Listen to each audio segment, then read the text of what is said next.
All right, folks, so as we all know, as expected later, former President Trump will be processed on RICO charges in Georgia. Just so you understand, RICO, Racketeering, Influence, and Corrupt Organizations Act.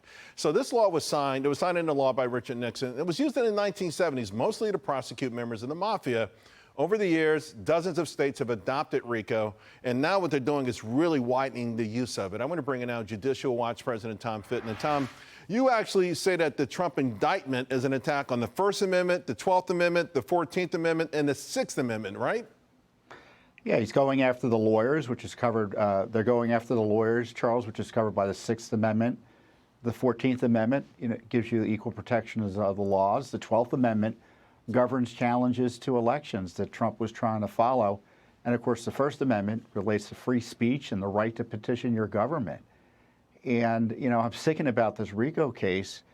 The best way to describe it is it's really designed to go after someone, for instance, who was running an operation using family members to extort money and to gain bribes for their family in exchange for special favors, an ongoing business enterprise to keep the money flowing in, kind of like what Joe Biden's doing. Yeah. So, of course, they translate that, and rather than pursue that issue, you have the Democratic Party, and this is a Democratic Party operation.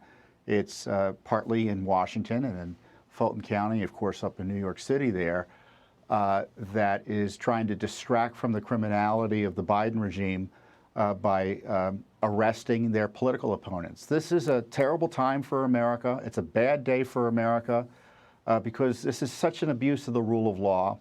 And, the district attorney down there, I go back and I think to the Duke prosecutor. Remember the infamous rape case where the prosecutor faced civil and criminal liability potentially over their abuses?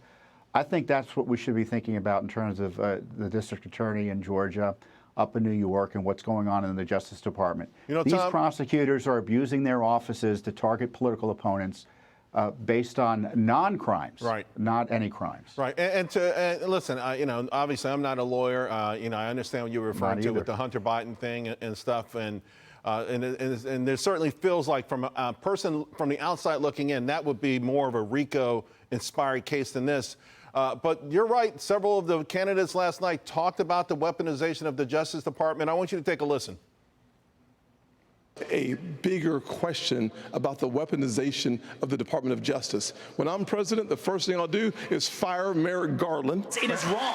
We have to end the weaponization of justice in this country. We need to end the weaponization of these federal agents.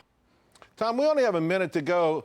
How do we end it? I mean, you talked about the potential prosecution in that Duke case, but is there a way, can the U.S. Attorney General be able to reel this in if they wanted to do that?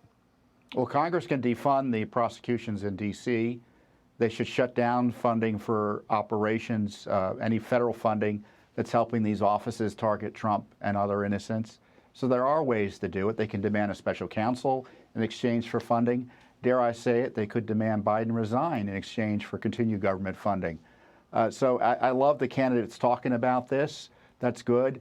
But we can't wait a year or two for this to happen. We need to do something now, and we need leadership, not campaigning, because President Trump could be in jail before you know it, which in my view would make the republic almost beyond repair in terms of the rule of law. Tom, thank you so much. Your work is absolutely amazing. I appreciate you coming on. Thank you.